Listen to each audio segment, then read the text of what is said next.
Ollaan meidän perunamaalla jälleen kerran. Ja nyt olisi tarkoituksena nostaa. Ruveta korjaamaan sitä satoa, mitä varten nää on tänne laitettu. Eli syömäperunaa. Siinä mulla on kippo, johon pitäisi jotain löytää. Katsotaan löytyykö tuolta mitään. Nyt on 55 vuorokautta, kun on istutettu nuo potut. Ne on istutettu 23. päivä 5. ja nyt on 20. Hetkinen, mikäs päivä? Nyt on 16. päivä heinäkuuta, eli 16.7. 55 vuorokautta laskin, että aikaa kun nuo on istutettu.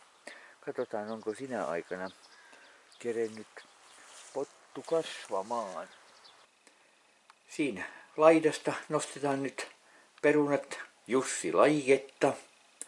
Katsotaan, mitä sieltä löytyy. Ei muuta kuin tuumasta toimeen ja toivotaan, että hyvää perunaa tulee ja tietysti runsaasti, mutta kohtahan se nähdään.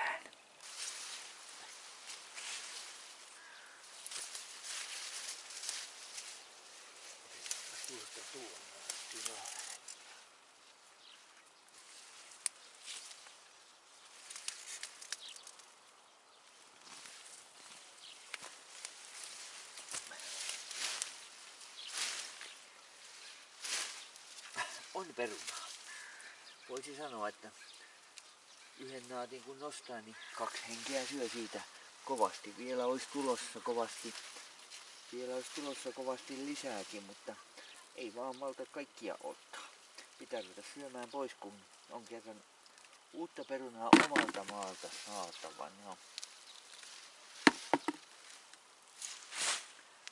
Noin, niin. Laitetaanpa sinne. Tässä sopivasti 2 hengelle tulee potut. Yhden naatin kun sieltä nostaa. Kuopastaas tuolla vielä sieltä. Siitäkin sitä löytyisi lisää. Onhan tää.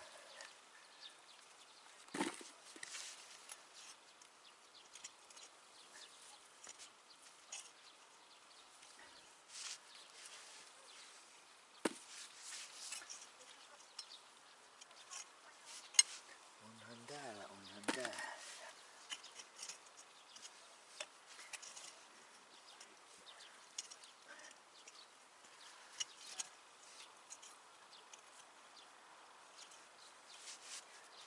Saattavat nuo jo mennä tuonne seuraavaan pottuun, niin eipä mennä sinne kaivamaan enempää.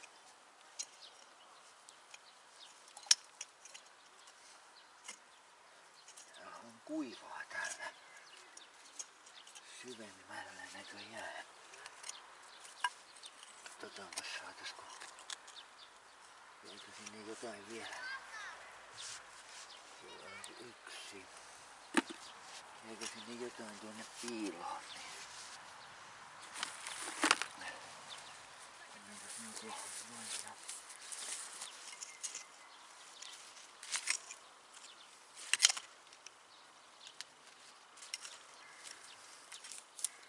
Pannaan penkki kokoon, ettei pääse kuivamaan naapuriperunan. Tuossa mitä tämän vieressä kasvoi, niin laitetaan penkki kiviksi, niin siellä kasvaavat vielä hyvin. Noin. Siinä perunat 1 vuorokaudeksi. 1 keittokerta tulee 2 hengelle kovasti tästä. Vähän liikaakin jo, ei olla mitään suursyömäreitä. Hyvältä näyttää. Jatkakaa kasvua rauhassa siinä. Tuottakaa hyvä sato. Niin, siirrytäänpä näihin perunoihin nyt sitten pesun jäljiltä, niin miltä ne näyttävät. Nehän näyttävät oikeinkin hyviltä.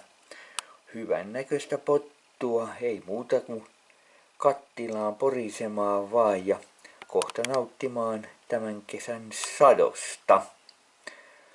Hyvän näköistä perunaahan se on. Laikkeena Jussi.